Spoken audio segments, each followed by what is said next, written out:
Dites quelque chose, regardez pas la caméra, parlez, allez-y, enchaînez. Il s'est cassé. Coupez, coupez. Quoi, je coupe la retransmission?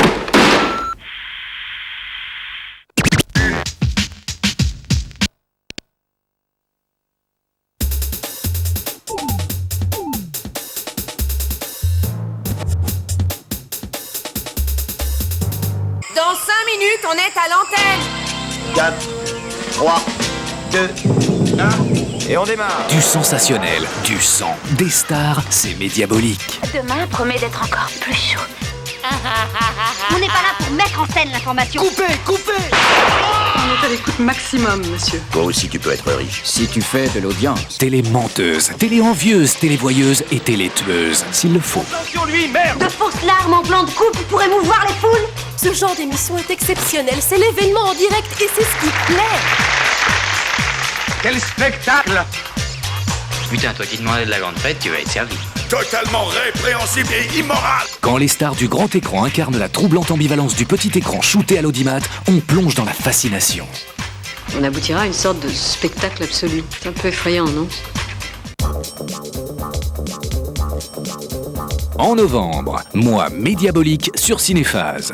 Truman Show, Live Virgin, Prêt à tout, Broadcast News, Quiz Show, Hardcore, Le Prix du Danger, Thésis.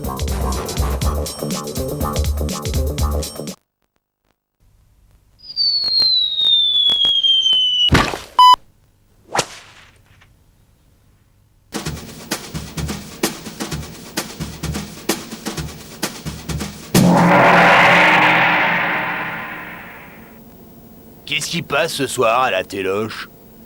Oh, il passe le dernier film de Peter Weir, le Truman Show. Ah ouais, avec Jim Carrey et Ed Harris. L'histoire d'un type qui ignore que sa vie est diffusée dans une émission de télé. Oh ouais, c'est un bon film. Attends, c'est mieux que ça. Le sujet est carrément dans l'air du temps. La réal télé, les sitcoms à 2 francs, la surmédiatisation. Aujourd'hui, c'est plus de la fiction. Le Truman Show, c'est Love Story puissance 10 en fait. Ouais, mon Keloana. Le Truman Show fut l'un des films les plus attendus de l'année 98. D'abord parce que c'était, après 4 ans d'absence, le comeback de Peter Weir, réalisateur à qui l'on doit les succès tels que Witness, Le Cercle des Poètes Disparus ou encore Green Card. Ensuite, parce qu'il y avait l'engagement de Jim Carrey, l'homme aux 20 millions de dollars par film, dans un rôle à contre-emploi, mi-comique, mi-dramatique. Enfin, comme gage de succès, il y avait une histoire signée Andrew Niccol, un des scénaristes les plus talentueux d'Hollywood et futur réalisateur de Bienvenue à Gattaca. Pour la petite histoire, on pourra retenir que le rôle de Christophe, metteur en scène mégalo et dominateur du Truman Show, fut d'abord tenu par Dennis Hopper, qui quitta le tournage au bout d'une journée. Il fut remplacé au pied levé par l'excellent Ed Harris. Moi, ce que j'aime bien dans le Truman Show, c'est la caricature de l'American Way of Life. On a une petite ville bien tranquille, bien propre, avec des gens toujours gentils et bien pensants comme il faut. Ouais, et entre 2 sourires hypocrites, paf, il glisse une pub pour la lessive.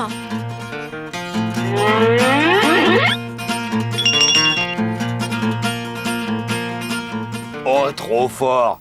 Tu verras qu'un de ces jours, nous aussi, on sera cernés par les messages publicitaires. Oh bah j'espère que non, hein.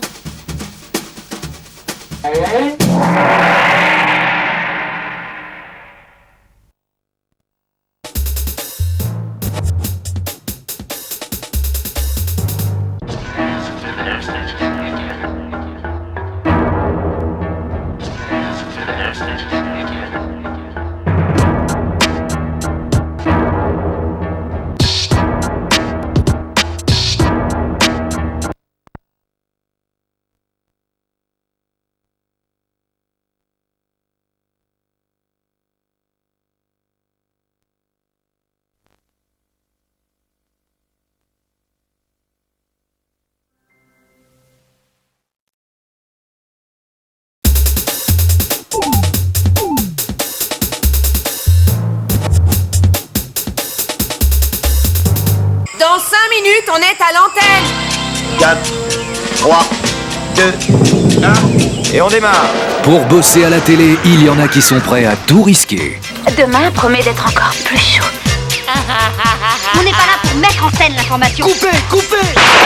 On est à l'écoute maximum, monsieur. Toi aussi, tu peux être riche. Si tu fais de l'audience. Pour conserver leur poste à la télé, il y en a qui sont même prêts à tout casser, voire à coucher. Attention, lui, merde. De fausses larmes en plan de coupe pour émouvoir les foules. Ce genre d'émission est exceptionnel. C'est l'événement en direct et c'est ce qui plaît. Quel spectacle. Putain, toi qui demandais de la grande fête, tu vas être servi. Totalement répréhensible et immoral. Attention au pacte passé avec la très médiabolique télé. Gare à son pouvoir hypnotique sur les naïfs qui croient tout ce qu'ils voient. On aboutira à une sorte de spectacle absolu. C'est un peu effrayant, non? Moi, Médiabolique sur Cinéphase. Ce soir à 20h45, Prêt à tout de Gus Van Zandt avec Nicole Kidman. Et à 22h30, Broadcast News de James L. Brooks avec William Hurt.